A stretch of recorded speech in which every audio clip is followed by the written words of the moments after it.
Hi everyone, it's Stepan Ayvazyan from Drawing for All, and in this tutorial I will show you how to draw an arrow and how to give it a realistic and dimensional look. At the very end of the tutorial I will show you how to draw different types of arrows, for example a medieval arrow or a more modern design. So let's start. Start drawing the arrow by sketching the shaft with very light and long lines. Use a very light touch on the paper, gradually marking out the edges of the shaft and making them darker as needed, erasing and correcting any inaccuracies or areas that appear uneven.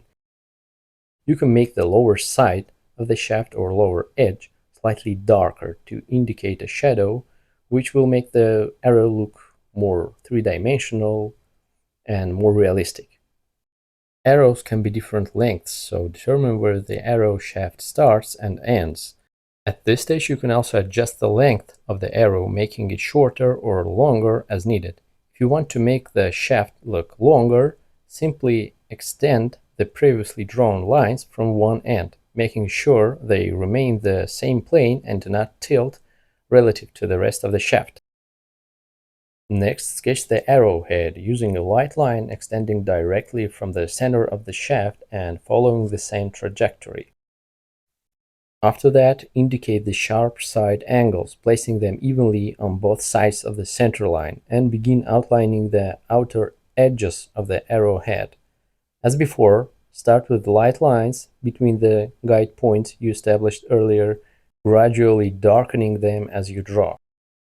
Be sure to compare the upper, lower, and side points of the arrowhead to keep it symmetrical. The edges of the arrowhead must be clear and sharp. Then draw the wrapping that connects the arrowhead and shaft using short lines.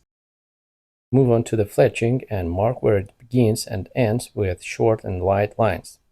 Next, indicate the outer edges of the fletching with very light strokes. Find matching points on both sides and mark them with small light dots.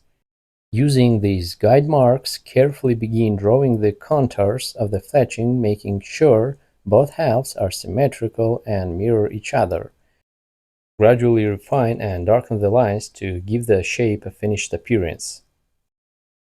Always try to work not only with the pencil but also with an eraser, removing unnecessary construction lines that are not the part of the final drawing.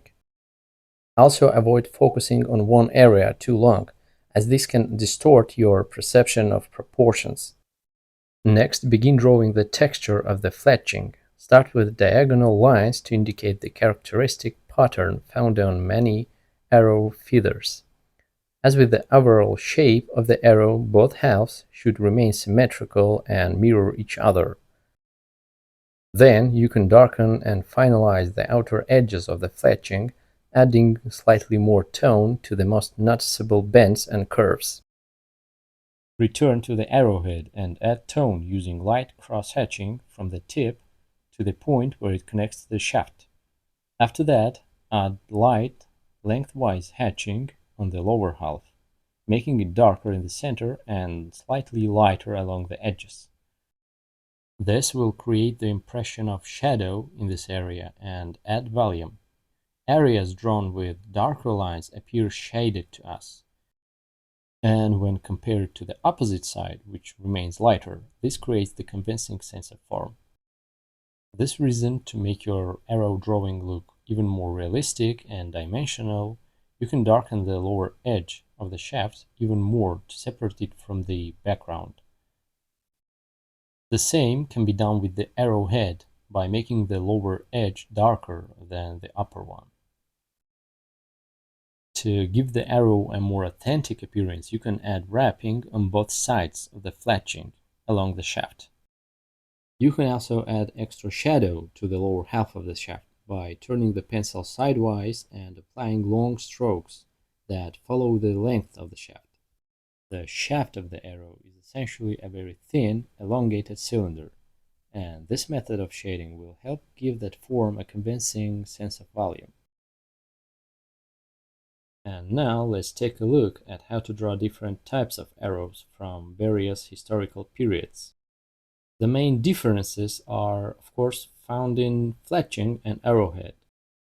To draw fletching that resembles the more traditional medieval style, use less uniform outer edges, while still maintaining the overall symmetry on both sides.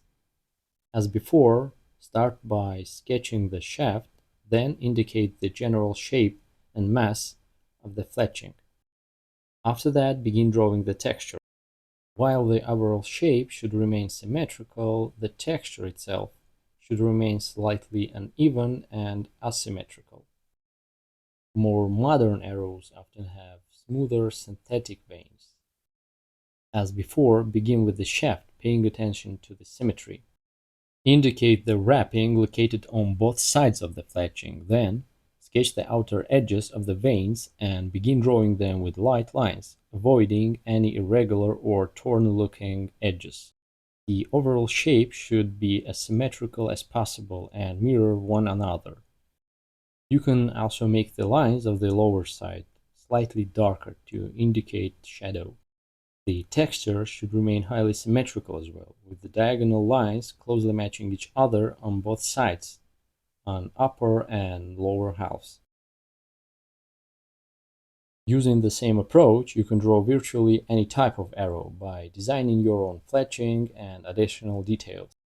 Just start with the shaft, lightly indicate the edges of the fletching, and draw the diagonal texture. In practice, that is the basic process. Using this sequence, you can draw any arrow, making it longer or shorter, adding extra details or texture. Arrowheads come in even greater variety of shapes, and this is where you can use your imagination even more. For example, an arrowhead may have a harpoon-like design. To draw it, begin by sketching the shaft and the central guideline of the arrowhead. Then, mark the side angles with light points, gradually connecting them while refining the shape and adding tone. You can add hatching to give the object mass, and darken the lower half, making the center area slightly darker to imitate the core shadow. As you continue, add texture and deepen the shadows in the darkest areas to make the drawing appear even more three-dimensional and realistic. Modern sporting arrows generally do not use large, heavy harpoon-like heads. Instead, they often have a much simpler point. To draw one, sketch the edges of the shaft and bring them together at a single point in the center. Indicate the wrapping and add shading to make the arrowhead look more realistic and dimensional. As mentioned earlier, an arrow is essentially a very thin, elongated cylinder with an arrowhead on one end and fletching on the other. Practice drawing arrows not only from the side, but also pointing in different directions.